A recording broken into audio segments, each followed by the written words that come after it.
إن الحمد لله نحمده ونستعينه ونستغفره ونعوذ بالله من شرور أنفسنا ومن سيئات أعمالنا من يهده الله فلا مضل له ومن يضلل فلا هادي له وأشهد أن لا إله إلا الله وأشهد أن محمدا عبده ورسوله أرسله بالحق بشيرا ونذيرا أما بعد فإن خير الحديث كتاب الله وخير الهدي هدي محمد صلى الله عليه وسلم فإن خير الأمور عوازمها وشر الأمور محدثاتها وكل محدثة بدعة وكل بدعة ضلالة وكل ضلالة في النار. فأعوذ بالله من الشيطان الرجيم. بسم الله الرحمن الرحيم. يا أيها الناس إن كنتم في ريب من البعث فإنا خلقناكم من تراب ثم من نطفة ثم من علقة ثم من مضغة مخلقة وغير مخلقة لنبين لكم ونقر في الأرحام ما نشاء إلى أجل مسمى ثم نخرجكم طفلا ثم لتبلغوا أشدكم ومنكم من يتوفى ومنكم من يرد إلى أرذل العمر لكي لا يعلم من بعد علم شيئا. محترم حضرات، بزرگوں، دوستوں، عزیزوں، ماں اور بہنوں، چھوٹے بچوں، تمام تعریفیں صرف اور صرف اللہ رب ذوالجلال کے لیے ہیں. ساری کائنات کا وہی مالک ہے، اسی کا تصرف ساری کائنات میں چلتا ہے. وہ جو بھی کرتا ہے مشیت اس کی ہوتی ہے، ارادہ اس کا ہوتا ہے، اور اس مشیت اور ارادے کے پیچھے اس کی حکمت ہوتی ہے. جو کام بھی کرے اور وہ تمام ارادے اور مشیت حکمت کے تابع ہوتے ہیں، اور اس میں اللہ تبارک و تعالیٰ کی حکمت ہوتی ہے جو انسان نہیں جانتا ہے. اور پھر درود و سلام ہو میرے اور آپ کے پیارے نبی محمد مصطفیٰ صلی اللہ علیہ وسلم کی ذات پر، اور اللہ تبارک و تعالیٰ کی رحمتیں ہوں صحابہ پر، تابعین پر، تبع تابعین پر، اور ائمہ پر، محدثین اعظام پر، اور قیامت تک اس سچے دین پر عمل کرنے والوں پر اللہ تعالیٰ کی رحمتیں اور سلامتیاں ہوں. بزرگوں، دوستوں، عزیزوں، جمعے کی اس خطبے میں میں نے سورۃ الحج کی آیت نمبر 5 آپ کے سامنے تلاوت کی. آج کے اس خطبے میں ہمارا موضوع ہے ہمارے معاشرے کی وہ بڑی ہستیاں، وہ چند افراد جن کو ہم عمر رسیدہ کہتے ہیں، بزرگ لوگ کہتے ہیں، جن کی عمریں پہنچ چکی ہیں، جن کی خواہ کمزور ہو چکے ہیں، جن کے ہاتھوں میں لاٹھیاں آ چکی ہیں، جن کی بول میں ایک طرح کی بول ان کی صحیح نہیں ہے، نہ عقلیں صحیح ہیں، اور وہ ان کی چال میں وہ طرح کی وہ قوت باقی نہیں رہی جو جوانی میں تھی. ان کے کھال پہ جھریاں آ گئیں، ان کے چمڑوں کی رنگت بدل گئی، جس کو ہم کہتے ہیں یہ عمر رسیدہ لوگ ہیں، معاشرے کے بزرگ لوگ ہیں، بوڑھے لوگ ہیں. قرآن نے اس کو الگ الگ الفاظ میں بیان کیا. الی ارذل ومنکم من یتوفی ومنکم من یرد الی ارذل العمر لکی لا یعلم. کچھ لوگ ہیں جو جلد وفات پا جاتے ہیں، لیکن کسی کی عمر کو ہم لمبا کر دیتے ہیں، لمبی عمر عطا کرتے ہیں. اور لمبی عمر عطا ہوتی ہے من طال عمرہ وحسن عملہ. اور سب سے بہترین آدمی وہ ہے جس کی عمر بھی لمبی ہے اور عمل بھی اچھا ہے. لمبی عمر ہے، بڑھاپے کو پہنچ چکے ہیں، پہلی جیسی قوت باقی نہیں رہی، ہاتھ و پیر میں وہ طاقت باقی نہیں رہے، وہ جوانی کی رعونت باقی نہیں رہی، لیکن اللہ تبارک و تعالیٰ نے ایک طرح کا رباب دیا، اور نانا کی شکل میں، دادا کی شکل میں، کسی کے باپ کی شکل میں بڑھاپا عطا کیا. تو آج کے اس جمعے کے خطبے میں یہی کچھ باتیں ہم سنیں گے کہ اللہ کے نبی صلی اللہ علیہ وسلم نے اور اس کے بعد کے لوگوں نے کیسے اس بہترین مجموعے کو، جس کو ہم بوڑھے لوگ کہتے ہیں، اسلام نے کیا درجہ دیا. آج کی ہمارے اس معاشرے میں یقین مانیے، میں آپ کو ایک بات گوش گزار کر دوں، سنا دوں. میرے اس خطبے میں اس موضوع کو اختیار چننے کا جو اصل سبب ہے، ریزن ہے، گلی میں بھیک مانگتی ہوئی وہ عورتیں ہیں، گلی میں بھیک مانگتے ہوئے وہ بوڑھے لوگ ہیں، معمر رسیدہ لوگ ہیں، بزرگ لوگ ہیں. کبھی میں سوچنے لگتا ہوں کیا انہوں نے کسی بچے کو نہیں جنا ہوگا؟ کیا ان کی کوئی نوجوان اولاد نہیں ہوگی جنہوں نے گلی میں ان بزرگ عورتوں کو چھوڑ دیا ہے؟ کہیں مسلمان کے در پر بھی جاتی ہیں، کسی کافر کے سامنے بھی ہاتھ پھیلایا ہے۔ وہ مسلم قوم کی تو مائیں ہیں، وہ مسلم قوم کے باپ ہیں جو گلی کوچوں میں بھیک مانگتے پھر رہے ہیں۔ اللہ اللہ، یا اس سے بھی اگر اولاد عاجز آ جاتی ہے تو کہیں ایسے معمر ورلڈ ہومز میں بھیج دیتی ہے جہاں یہ لوگ زندگی کی ایک ایک سانس گنتے ہیں، ان کی مرضی کے خلاف وہاں پہنچا دیتی ہے، جبکہ قرآنی آیات اور تعلیمات نبوی صلی اللہ علیہ وسلم کہتے ہیں کہ یہ بوڑھے ماں باپ، یہ بوڑھے لوگ تمہارے گھر کی زینت ہیں، تمہارے گھر کی زینت ہیں۔ اللہ اللہ، سلف میں کتنے ایسے لوگ تھے جب ماں باپ کے میں سے کسی کا انتقال ہوا تو انہوں نے یہی کہا، اللہ تبارک و تعالیٰ نے جنت کے 2 دروازے میرے لیے کھولے تھے، ایک دروازہ آج بند ہو گیا۔ ماں کا یا باپ کا انتقال ہوا تو ان کے زبان سے الفاظ نکلے، اللہ تبارک و تعالیٰ نے ایک دروازہ میرا بند کر دیا اور ایک دروازہ میرا جنت کا کھلا ہوا ہے۔ تو یہ بوڑھے ماں باپ، یہ معاشرے کے بوڑھے لوگ یقیناً معاشرے پر، نوجوانوں پر، نوجوان نسل پر بوجھ ہرگز نہیں ہیں، یہ رحمت کے دروازے ہیں، رحمت کے دروازے ہیں۔ یہی کچھ باتیں یہ آج کے اس جمعے کے خطبے میں ہم سنیں گے۔ سب سے پہلے اللہ تبارک و تعالیٰ کی وہ بات جو اللہ تعالیٰ نے سورۃ الحج میں کہا کہ کسی کو ہم وفات دے دیتے ہیں، کسی کو عمر تک، آخری حد تک پہنچاتے ہیں، ہر ایک کی موت وقت ہی پر آتی ہے، 1 منٹ پہلے نہیں، 1 منٹ بعد میں نہیں۔ اللہ کے نبی صلی اللہ علیہ وسلم نے فرمایا، انما بعثت لاتمم مکارم الاخلاق، اللہ تبارک و تعالیٰ نے مجھے بھیجا ہے کہ میں اچھے اخلاق کی تکمیل کروں، اور اچھے اخلاق یہ ہیں کہ آدمی اپنے معاشرہ، اپنے بوڑھے لوگوں کی قدر کرے، معمر لوگوں کی قدر کرے، جو آپ کے محتاج ہیں، آپ کے سپورٹ کے، آپ کے تعاون کے، آپ کی مدد کے محتاج ہیں، آپ کی مدد کے بغیر چل نہیں سکتے، آپ کے مدد کے بغیر ایک نوالا منہ میں ڈال نہیں سکتے، آپ کے پیسوں کی مدد کے بغیر چشمہ خرید نہیں سکتے، آپ کے مدد کے بغیر ایک گولی، ایک ٹیبلٹ خرید نہیں سکتے۔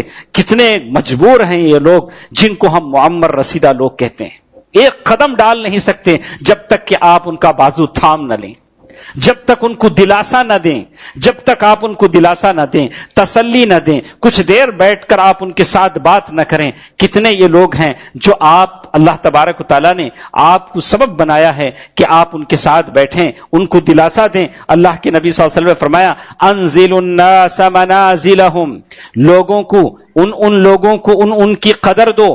بڑے لوگوں کی ایک قدر ہے اور چھوٹوں کی ایک قدر ہے۔ اللہ کے نبی صلی اللہ علیہ وسلم فرماتے ہیں کہ میں نے خواب دیکھا، خواب میں مسواک کر رہا تھا تو میں نے وہاں 2 لوگوں کو پایا، ایک بڑی عمر کا تھا، ایک چھوٹا تھا۔ میں نے وہ مسواک چھوٹے کو دینا چاہا تو مجھے اشارہ کیا گیا کہ بڑے آدمی کو دیجیے، بڑے آدمی کو دیجیے۔ بڑے آدمی، معمر رسیدہ لوگ، یہ بزرگ لوگ وہ ہیں جن کی قدر اللہ کے نبی صلی اللہ علیہ وسلم نے ہمیں بتلائی۔ ابو ہریرہ رضی اللہ تعالیٰ عنہ کی حدیث الادب المفرد کی کہتے ہیں، من لم یرحم صغیرنا ولم یؤخر کبیرنا فلیس منا، جو شخص چھوٹوں پر رحم نہ کرے، بڑوں کی قدر نہ کرے، وہ اصل میں ہم میں سے ہے ہی نہیں۔ تو اس کا مطلب علماء نے الگ الگ بیان کی ہیں، لیکن صحیح بات تو یہ ہے کہ ہم بڑے لوگوں کی قدر کریں۔ کتنے لوگ ہیں جو اپنے بوڑھے ماں باپ کو سمجھتے ہیں کہ یہ مصیبت ہے، العیاذ باللہ، العیاذ باللہ۔ اور کتنے لوگ ہیں تانا دیتے ہیں کہ آپ پہلے زمانے کے آدمی ہیں، آپ کو کچھ آتا ہی نہیں، آپ کو کچھ آتا نہیں ہے، آپ جاہل ہیں، بے علم ہیں، آپ ہمارے ساتھ اپڈیٹ نہیں ہیں۔ اللہ اکبر۔ وہ باپ جس نے محنت کر کے تمہیں پڑھایا، تمہیں 2 روپے کمانے والا بنایا اور تمہارے قوا کو مضبوط کیے، پتہ نہیں کہاں کہاں دیوانہ وار گھوما ہوگا، کتنی گلیوں میں اس نے گھوما ہوگا، صرف تمہیں پال پوسنے کے لیے، تمہیں پڑھانے کے لیے، اور اس کو ہم کہہ رہے ہیں کہ آپ تو پرانے زمانے کے آدمی۔ آپ کیا جانے یہ کیا ہوتا ہے، اسمارٹ فون کیا ہوتا ہے، یہ زندگی کیا ہوتی ہے، ہلچل زندگی کی کیا ہوتی ہے، آپ کیا جانے، العیاذ باللہ۔ ایسے لوگ ہیں کہ باپ کہتے ہیں، ابو ہریرہ رضی اللہ تعالیٰ عنہ نے کسی آدمی کو نصیحت کرتے ہوئے کہا کہ دیکھو اپنے باپ کے بیٹھنے سے پہلے مت بیٹھو، اپنے باپ کے سامنے بلند آواز سے بات کروں، یہ تو ساری چیزیں ہیں۔ عمومی بات ہم آپ سے کہتے ہیں کہ ہم بڑے لوگوں کی تعلق سے اسلام ہمیں کیا سکھاتا ہے، کیسے ہم ان کی خبر گیری کریں، اور کیسے، اسی لیے کہتے ہیں ان من اہان ذا شیبۃ لم یمت، اگر کوئی کسی عمر رسیدہ آدمی کی بے عزتی کرتا ہے، اس کی ذلت کا سامان بنتا ہے، تو اللہ تبارک و تعالیٰ اس کی موت اس وقت تک نہیں دے گا جب تک کہ اللہ کسی اور کو اس پر مسلط نہ کر دے۔ اللہ تبارک و تعالیٰ اس کے مرنے سے پہلے کسی اور کو اس پر مسلط کرے گا جو اس کی بے عزتی کرے گا۔ کہتے ہیں سلیمان بن عبد الملک اموی بادشاہ ہیں، مسجد میں داخل ہوئے، دیکھا کہ ایک بزرگ بیٹھے ہوئے ہیں۔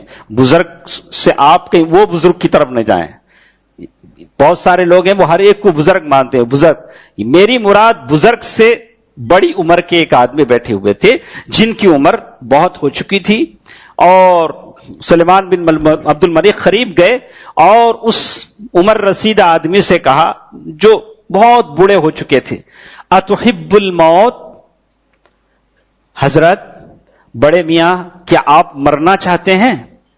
کیا سوال بھی کیا سلیمان بن عبد الملک نے، کہا کہ آپ مرنا چاہتے ہیں؟ تو انہوں نے کہا نہیں صاحب، عمر کافی ہو چکی تھی، لیکن جواب انہوں نے یہ دیا کہ میں مرنا نہیں چاہتا۔ بولا کہ کیوں؟ اس لیے جواب غور سے سنیں، انہوں نے کہا ذهب الشباب وشرہ وجاء الكبر وخیرہ، کہا کہ کیا بتاؤں بادشاہ، جوانی اپنی برائی کے ساتھ گئی، جوانی میں جیسے بھی تھا میری جوانی جیسے بھی گزری، اور بڑھاپا آیا تو خیر آیا، میرے ہاتھ پیر کمزور ہوئے تو بھلائیاں لے کر آئے گا آیا اذا قمت قلت بسم اللہ، جب میں اپنی جگہ سے کھڑتا ہوں تو بسم اللہ کہتا ہوں، وَإِذَا قَعَدْتُ الْحَمْدُ لِلَّهِ، جب بیٹھتا ہوں تو الحمدللہ کہتا ہوں، اُرِيدُ أَن يَبْقَى هَذَا لِي، میں مرنا کے چاہوں گا، میں تو چاہتا ہوں کہ ایسے بسم اللہ کہتا رہوں، ایسے الحمدللہ کہتا رہوں، جوانی میں تو نہ کہہ سکا لیکن بڑھاپے میں تو کہہ لوں، موت تو اپنے وقت پہ آنی ہے، لیکن میں اس بڑھاپے میں چاہتا ہوں کہ میں ایسے کہتا رہوں یہاں تک کہ اللہ تعالیٰ کی طرف سے مجھے بلاوا آئے۔ یہ قوم ہے، یہ افراد ہیں جو معاشرے کے لوگ ہیں۔ کہتے ہیں کہ فتح مکہ کا زمانہ تھا، 8 سن ہجری کا زمانہ تھا، اللہ کے نبی صلی اللہ علیہ وسلم کو دیکھیے کیسے بوڑھے لوگوں کے ساتھ، کیسے پیارے نبی صلی اللہ علیہ وسلم کا سلوک ہے۔ یقین مانیے میں سمجھتا ہوں کہ شاید آج بوڑھے لوگوں کے ساتھ جو جور و ظلم زیادتی ہو رہی ہے، گلیوں میں بھیک مانگتے جو بوڑھے گھوم رہے ہیں، اس میں خود ان کا بھی دخل ہے۔ اگر اولاد کو بتائے ہوتے، دینی تعلیم دی ہوتی، جتنا توجہ دھیان یہ کالج کے تعلیم پر دیتے ہیں، دنیا بنانے پر دیتے ہیں، عاقبت میں بتائے ہوتے، قرآن مجید کی 4 آیتوں کا ترجمہ بتائے ہوتے، اما یبلغن عندک الکبر احدہما او کلاہما فلا تقل لہما اف، قرآن نے کہا کہ ماں باپ جب بڑھاپے کو پہنچ جائیں گے تو انہیں اف نہ کہو۔ یہاں تو اف کے مطلب ارے جاؤ جی، ارے یعنی یہ تک نہ کہو۔ اگر یہ ساری باتیں بتائے ہوتے تو شاید یہ نوبت نہ آتی، ہماری تربیت کا بھی اس میں دخل ہے۔ حضرت اللہ کے نبی صلی اللہ علیہ وسلم کو دیکھیے، فتح مکہ کا موقع ہے، 8 سن ہجری کی بات ہے، اللہ کے نبی صلی اللہ علیہ وسلم بیٹھے ہوئے ہیں، حضرت ابوبکر صدیق رضی اللہ تعالیٰ عنہ گئے، اپنے باپ کو لے آئے، کیا عمر رہی ہوگی؟ اللہ کے نبی صلی اللہ علیہ وسلم اور ابوبکر رضی اللہ تعالیٰ عنہ میں عمر کا ہلکا سا تفاوت تھا، ہلکا سا فرق تھا۔ ان کے باپ بڑے ابو قحافہ بہت کمزور ہو چکے تھے، بوڑھے ہو چکے تھے، ان کو لائے، کہا رأسہ کالتقامہ، کہا کہ ان کا سر تو ایسے تھا جیسے لہسن ہے، بالکل سفید، بوڑھے ہو چکے تھے، مسلمان نہیں ہوئے تھے۔ اللہ کے نبی صلی اللہ علیہ وسلم جب دیکھا ابو بکر رضی اللہ تعالیٰ عنہ کو اپنے ابا کے ساتھ، تو کہا ابو بکر کیا بات ہے، اگر تم ان کو گھر میں رہنے دیتے تو میں خود ان کے پاس چلا جاتا، میں خود ان کے گھر میں آتا، تمہارے گھر میں آتا، اتنے بوڑھے آدمی کو، ضعیف آدمی کو تم نے تکلیف کیوں دی؟ تو ابو بکر رضی اللہ تعالیٰ عنہ نے فرمایا ہوا احق ان یأتی، اے اللہ کے نبی صلی اللہ علیہ وسلم، وہ زیادہ حقدار ہیں کہ وہ آپ کے پاس آئیں نہ کہ ان کے پاس جائیں، لیکن اللہ کے نبی صلی اللہ علیہ وسلم کی تمنا تھی کہ اس معمر آدمی کی خدمت میں خود اللہ کے نبی صلی اللہ علیہ وسلم جائیں، ان کو تکلیف نہ دیں۔ پھر سینے پر ہاتھ رکھا، دعا فرمائی، اللہ تبارک و تعالیٰ نے اسلام کی توفیق دے دی، اللہ تبارک و تعالیٰ نے اسلام کی توفیق دے دی۔ اور یہ اللہ کے نبی صلی اللہ علیہ وسلم کا سلوک ہے بوڑھے لوگوں کے ساتھ، معمر افراد کے ساتھ، جو قوم کے معمار ہیں، جن سے قومیں بنتی ہیں، جن سے نوجوان تربیت پاتے ہیں۔ ایک موقع ایسا بھی آیا، اللہ کے نبی صلی اللہ علیہ وسلم نے بہت سارے لوگوں میں مال بانٹا، بہت ساری باتیں باتی۔ ایک صاحب تھے، صحابی رسول مخرمہ رضی اللہ تعالیٰ عنہ، بڑے بولنے والے، اور ان کی زبان میں ذرا تیزی تھی۔ اپنے بیٹے سے کہا، اجی اللہ کے رسول صلی اللہ علیہ وسلم ان کو دیے، اب تک میرے پاس کچھ بھی نہیں آیا۔ بیٹے سے کہا کہ چلو مجھے اللہ کے نبی صلی اللہ علیہ وسلم کے پاس لے چلو۔ اللہ کے نبی صلی اللہ علیہ وسلم کے پاس پہنچے، اللہ کے نبی صلی اللہ علیہ وسلم جان گئے کہ مخرمہ ہیں، بوڑھے آدمی ہیں، زیادہ بولیں گے۔ اس سے پہلے کہ وہ کچھ بولتے، ایک کپڑا نکالا اور کہا کہ خبأت لک، اے مخرمہ میں نے یہ تمہارے لیے چھپا کے رکھا ہے، میں نے تمہارے لیے چھپا کے رکھا ہے۔ مخرمہ ایسے غور سے دیکھنے کے بعد کہا، انہوں نے ان کے الفاظ کہا کہ میں راضی ہو گیا، آپ سے میں خوش ہو گیا۔ یعنی بوڑھے لوگوں کے کچھ اپنے احساسات ہوتے ہیں، کچھ جذبات ہوتے ہیں۔ اچھا نہیں لگتا، گھر میں آپ نے کوئی اچھی چیز لائی ہے، سارے بہو بچے سارے مل کے کھا رہے ہیں، اور دور نانی نانا دادا دادی بیٹھے دیکھ رہے ہیں۔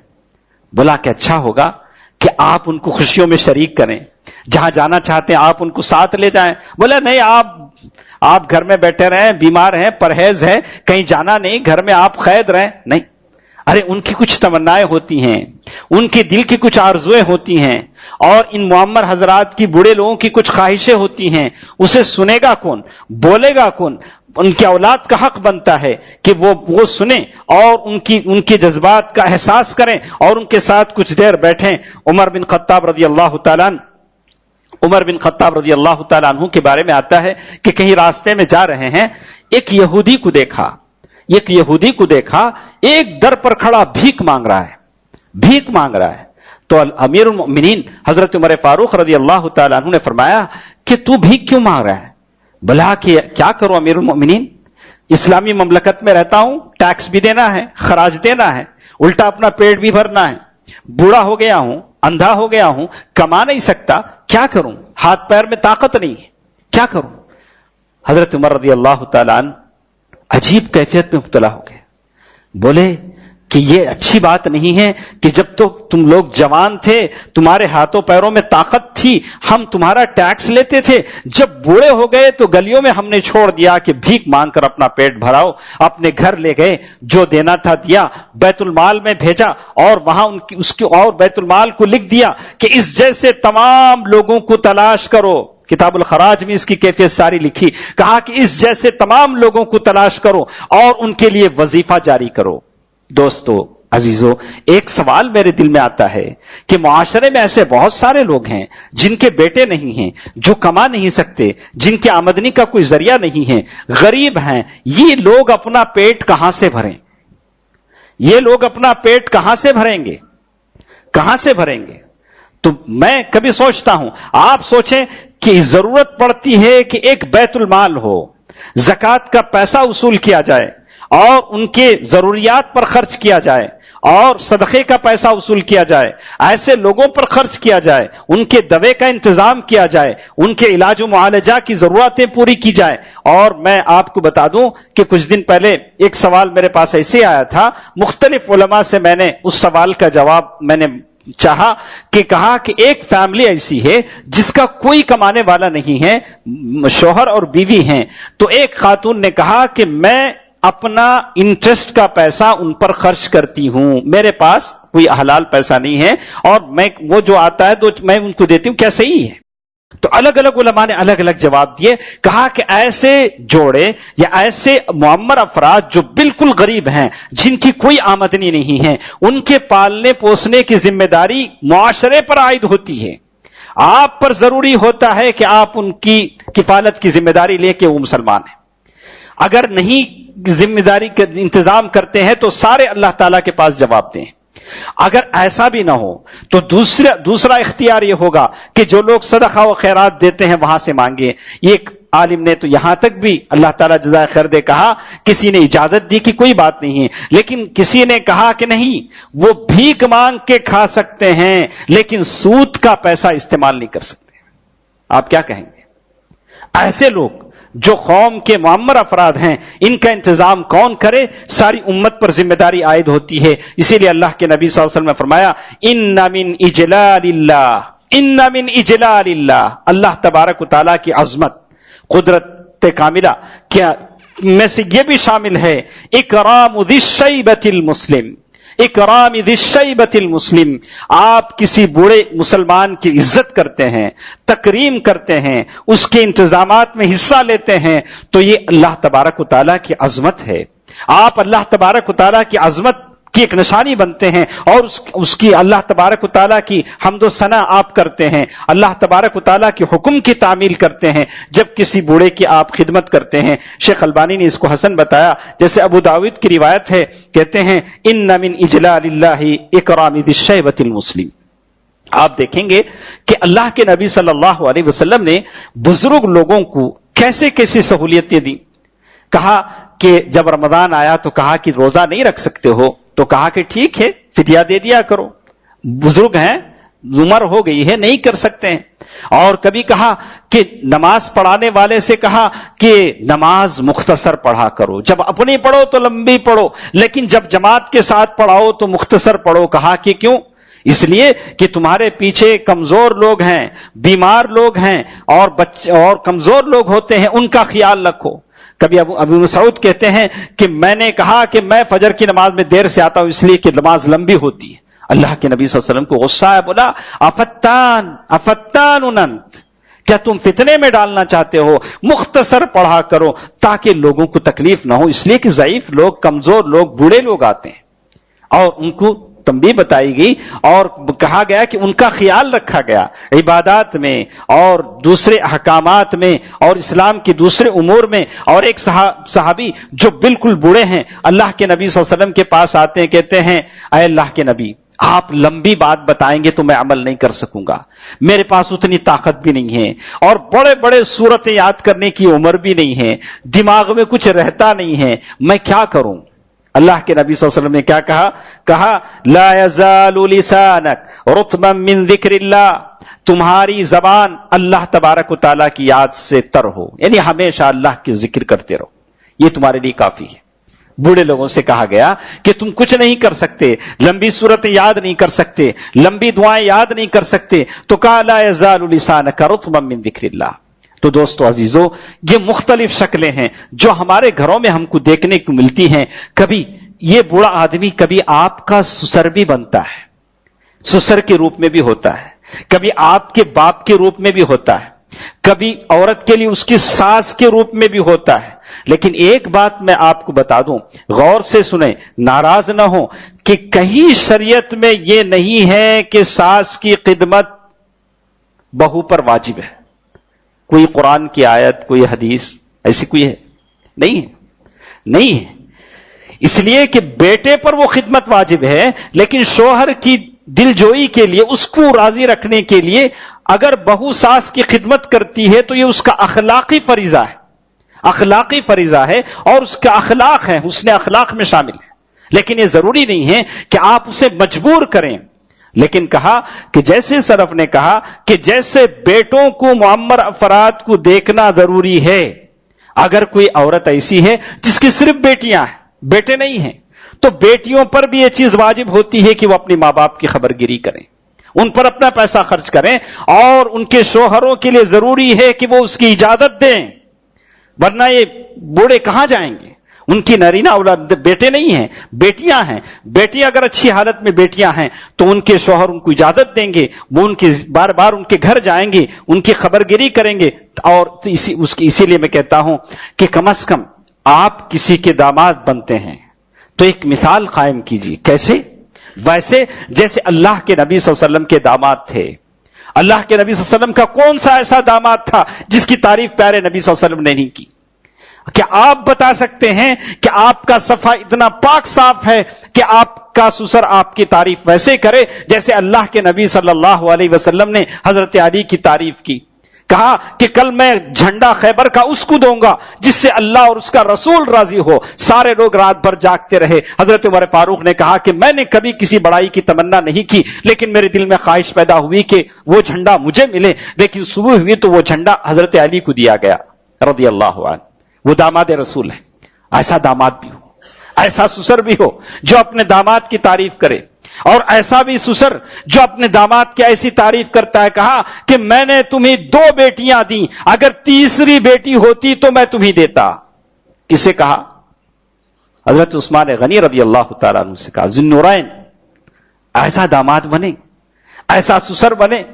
ابو العاص کہا وہ ایک زمانے تک مسلمان نہیں ہوئے، زینب کے شوہر، زینب بنت رسول کے، اور کہا کہ ممبر پر کھڑے ہو کر اپنے داماد کی تعریف کی کہ اس نے جو وعدہ مجھ سے کیا وہ وعدہ وفائی کی، اور اس نے کبھی میرے ساتھ برائی نہیں کی، کبھی اس نے غلط نہیں کیا.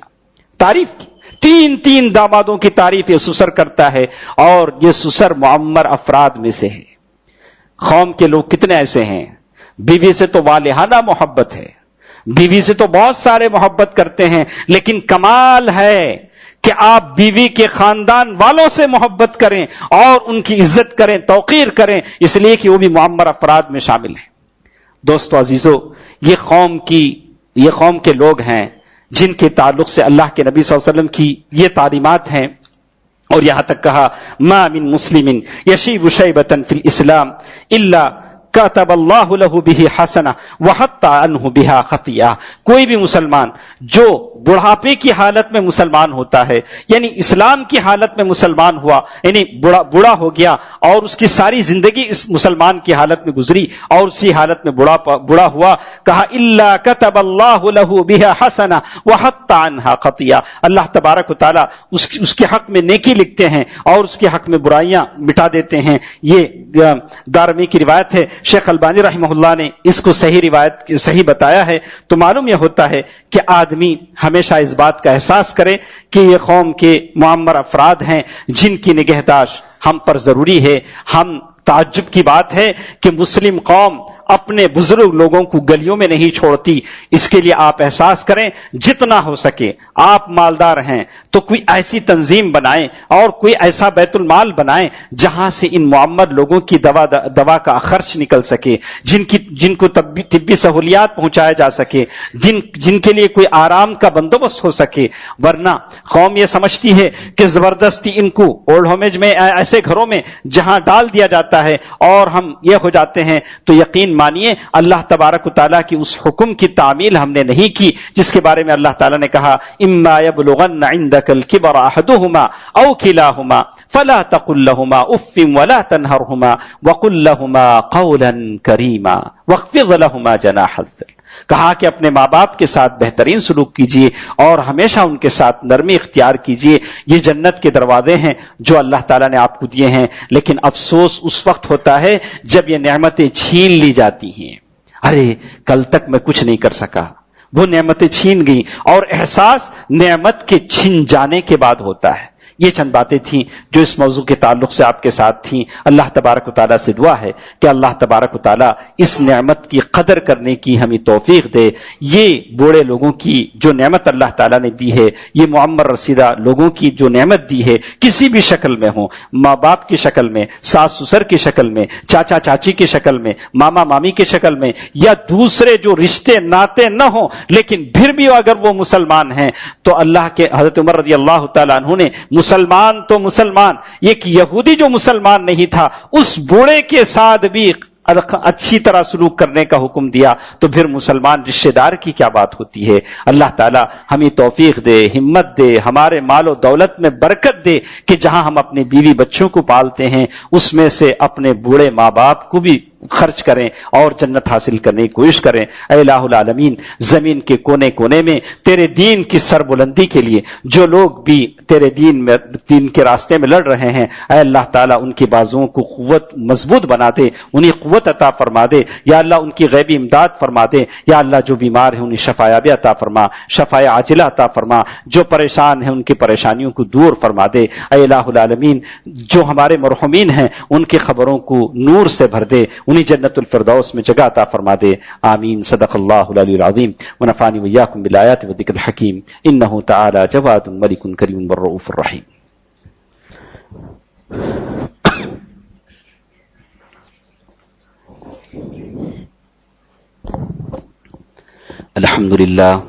الحمد لله نحمده ونستعينه ونستغفره ونؤمن به ونتوكل عليه ونعوذ بالله من شرور أنفسنا ومن سيئات أعمالنا، من يهده الله فلا مضل له ومن يضلل فلا هادي له، وأشهد أن لا إله إلا الله وأشهد أن محمدا عبده ورسوله أرسله بالحق بشيرا ونذيرا، أما بعد فإن خير الحديث كتاب الله وخير الهدي هدي محمد صلى الله عليه وسلم، فإن خير الأمور عوازمها وشر الأمور محدثاتها وكل محدثة بدعة وكل بدعة ضلالة وكل ضلالة في النار، فأعوذ بالله من الشيطان الرجيم، بسم الله الرحمن الرحيم، إن الله وملائكته يصلون على النبي يا أيها الذين آمنوا صلوا عليه وسلموا تسليما، اللهم صل على محمد وعلى آل محمد كما صليت على إبراهيم وعلى آل إبراهيم إنك حميد مجيد، اللهم بارك على محمد وعلى آل محمد كما باركت على إبراهيم وعلى آل إبراهيم إنك حميد مجيد، اذكروا الله يذكركم وادعوه يستجب لكم، ولذكر الله تعالى وأولى وعز وأجل وأتم وأهم وأكبر۔